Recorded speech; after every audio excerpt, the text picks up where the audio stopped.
We are the Standards Forum stand. We wanted to create an inspirational environment both for our participants but also for other exhibitors here at Cybus. We thought about why not making it a green stand, and we've tried everything possible within the budget that we have to make it as green or CSR friendly as possible.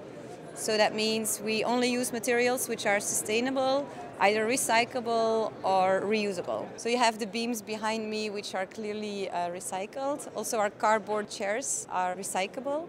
And we have the funky element of the stand is the pencils that we give away, which is made of recycled US dollars. The stools that the participants are sitting on, they are made from compostable material, so they can just go on the green compost afterwards.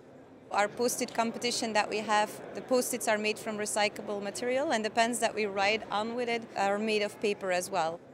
We also have the elements that you see which are clearly not recyclable. They are rented, so we give them back or we give them to CSR projects. As we wanted to be paperless this year, we made a QR code, and when people scan over it with their smartphones, they are linked directly to all the collateral which is linked to Standards Forum, the program, the videos, what used to be paper-based material. We're really proud of the stand that we created, and we've seen a lot of interest from other exhibitors already, people that come and ask where we found all these elements, who created it for us. So I think we reached our goal, which was to inspire others to do the same. So we hope that next year when we're in Osaka, we see some of these feature elements appearing in other stands, and we hope that we have set also this standard for a green stand.